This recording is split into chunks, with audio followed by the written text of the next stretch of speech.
Après une nuit de passion, Petra et James se réveillent tôt le matin, avec Petra qui part rapidement pour les cours, tandis que James décide de rester au lit un peu plus longtemps. Malheureusement, cela le fait se réveiller en retard, et il arrive en retard à son cours de philosophie. Monsieur Zimit envisage de ne pas le laisser entrer, mais finit par ouvrir la porte. C'était le dernier jour d'école, et Zimit voulait tester l'esprit de ses élèves avec des exercices de réflexion. Il leur demande de partager leurs préférés, et ils s'exécutent. Chips parle du théorème du singe infini, qui prétend qu'un singe avec une machine à écrire et une éternité pourrait écrire un roman. Et Georgina mentionne le paradoxe de l'ignorance bienheureuse. Dans celui-ci, une personne est suspendue à la plus haute tour de la ville, exprès pour voir si ses amis l'aideraient. Mais les amis ont peur qu'il pourrait tomber, alors ils s'éloignent. La personne survit à la chute, mais maintenant, elle se demande s'il vaut mieux connaître la vérité sur ses amis ou vivre dans l'ignorance. Pour le dernier exercice, Zimit propose un scénario où ils doivent supposer qu'une apocalypse nucléaire est imminente et imaginer un bunker avec seulement assez de provisions pour 10 personnes. La classe de 20 doit décider qui entrerait et qui resterait dehors. Georgina et Petra refusent de jouer le jeu, mais Zimit menace de baisser les notes de James si Petra part. Elle n'a pas d'autre choix que de rester. Zimit distribue les cartes du destin à ses élèves, chacune portant une profession différente. Certains ont de la chance, d'autres sont condamnés. Toby tire la carte du poète et annonce fièrement ses réalisations littéraires, mais Zimit le coupe. La poésie est inutile dans un monde post-apocalyptique, dit-il. Il révèle qu'il fait aussi partie du jeu, mais sa carte est un mystère. Il pourrait être n'importe quoi, dit-il, une bénédiction ou une malédiction. Les élèves doivent décider qui parmi eux mérite d'entrer dans le bunker, dernier refuge de l'humanité. Ils votent un par un, choisissant ceux qui ont des compétences pouvant les aider à survivre et à reconstruire. Les rejetés sont envoyés au loin, leurs espoirs anéantis. La dernière place se joue entre Zimit et Utami, la cantatrice. Zimit gagne de justesse, et ils ont 5 minutes pour se dire leurs derniers adieux. Mais alors, ils entendent le son de la mort, le son des balles déchirant la chair et les os. Zimit a tué tous ceux qui étaient laissés derrière, disant que c'était la chose la plus gentille à faire. Les survivants sont horrifiés, et Petra chuchote à James qu'ils ne peuvent pas laisser Zimit entrer dans le bunker. « C'est un monstre », dit-elle. James hoche la tête et trouve un plan. Il dit à tout le monde de récolter des plantes avant d'entrer dans le bunker, disant qu'ils en auront besoin plus tard. Pendant qu'ils sont occupés avec leurs tâches, il rend visite secrètement à chacun d'eux et leur explique son plan. Ils franchissent le seuil du tombeau de métal, scellant leur sort d'un clic. Zimit est laissé derrière, une figure solitaire dans le désert, serrant un secret qui pourrait les sauver ou les condamner. À l'intérieur, ils explorent leur nouvelle demeure, une parodie de la vie. De fausses plantes, de fausses lumières, de fausses commodités.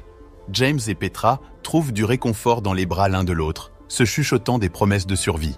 Mais quand James dort, les yeux de Petra se tournent vers la fenêtre, où le visage de Zimit pourrit lentement. Il tient une pancarte indiquant qu'il détient la clé de leur évasion. Elle appelle les autres et ils se disputent. Ment-il? Les met-il à l'épreuve? Est-il fou? Ils décident de l'ignorer et d'attendre la fin de l'année.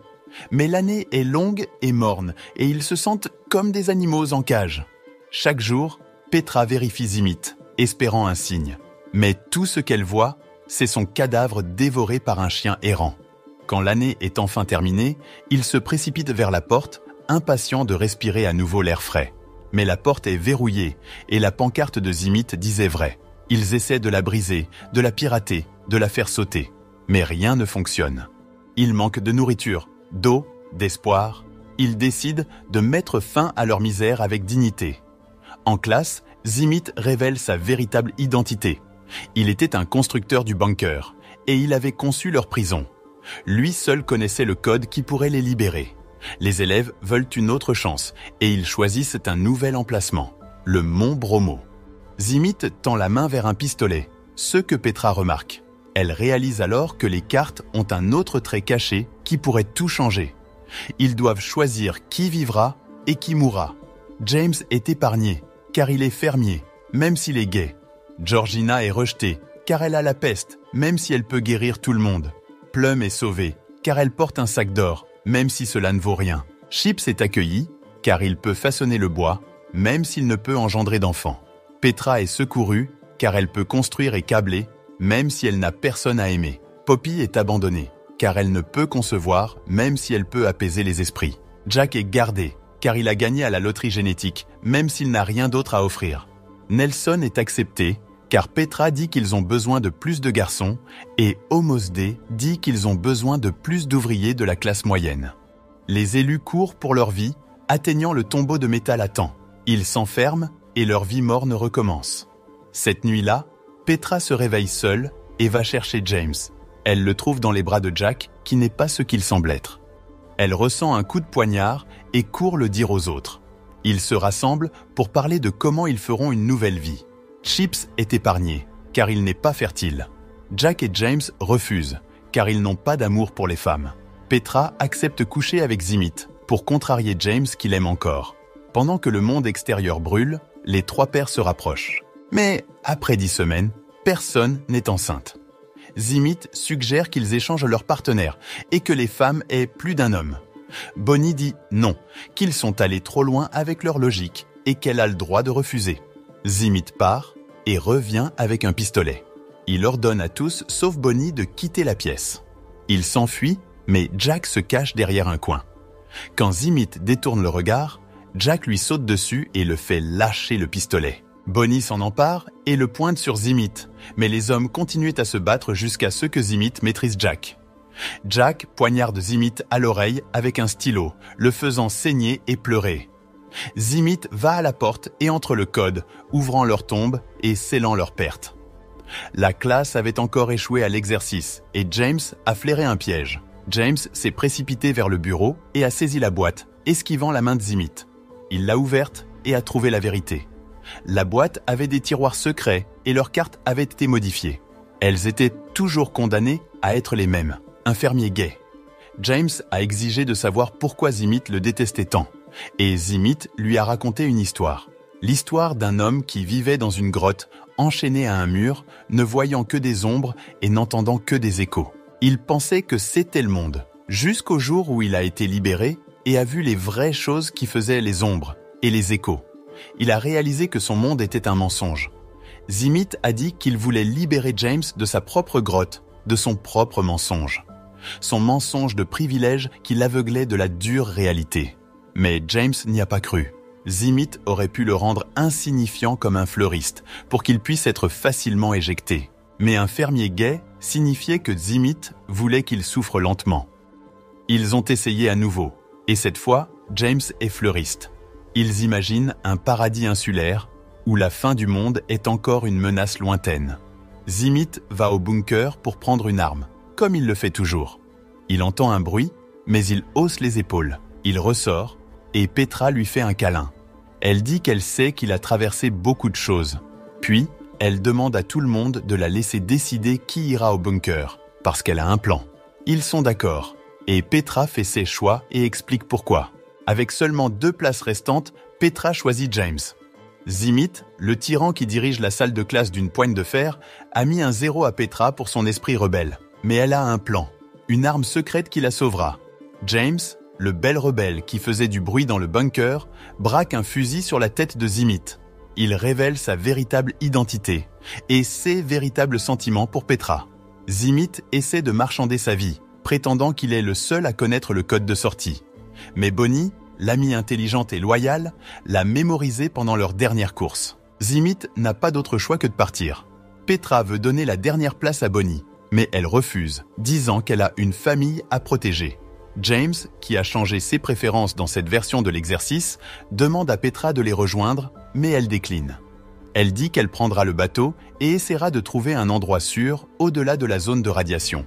Mais Chips a les clés du bateau et pousse rapidement Petra à l'intérieur du bunker, se sacrifiant pour elle. Pendant que les autres courent vers le bateau pour fuir l'île, Petra se souvient des bons moments qu'ils ont passés dans le bunker. Jouer aux cartes, boire du vin, jouer Shakespeare et écrire des poèmes. James avoue son amour pour Petra, mais elle hésite à y répondre. Il pense que le monde a pris fin, mais ils trouvent un nouveau commencement. Dans l'abri souterrain, Russell et Utami transforment les machines brisées en instruments de musique, une harpe qui chante avec le vent. Ils emplissent leur nuit de mélodies et de rêves, oubliant les horreurs en surface. Une année passe et ils apprennent la vérité. Il n'y a pas d'apocalypse, seulement un test. Zimit, leur professeur, les a trompés en leur faisant croire qu'ils sont les derniers survivants d'une guerre nucléaire. Il voulait voir comment ils feraient face, comment ils utiliseraient leur intelligence et leurs compétences pour reconstruire la civilisation. Mais Petra et les autres ont une vision différente. Ils ont trouvé le bonheur et la paix sur l'île, et ils sont prêts à embrasser la mort si elle vient. Ils refusent de laisser Zimit gâcher leur paradis, alors ils lui tiennent tête. Il a un pistolet, mais ils ont du courage. Ils appuient sur le bouton qui fera tout exploser, et l'île explose en flammes. Mais ce n'est pas la fin de l'histoire. Il y a une autre version, racontée par Chips, le blagueur du groupe. Il prétend qu'il a échappé à l'explosion avec 6 femmes sur un bateau et qu'il vit le fantasme ultime. Il dit que Kavi, Nelson et Andy sont morts dans divers accidents, le laissant comme seul survivant masculin. Il se vante qu'il peut avoir n'importe quelle fille qu'il veut, même s'il est stérile. Il en fait une comédie, mais c'est vraiment une tragédie. La vraie tragédie, cependant, est le destin de Zimit. Il a survécu dans une grotte, cherchant de la nourriture et de l'eau. Il a tout perdu, ses élèves, son expérience, son but. Il est seul dans l'école, hanté par ses souvenirs et ses regrets. Il imagine différents scénarios pour lui-même, certains banals, d'autres dramatiques. Parfois, il mange un sandwich, parfois, il se suicide. Il est pris dans une boucle de désespoir et de folie. Qu'avez-vous pensé du film ? Quel scénario était votre préféré ? Et n'oubliez pas de vous abonner et d'activer la cloche pour être notifié lorsque je publie de nouvelles vidéos. Merci de m'avoir regardé et à la prochaine.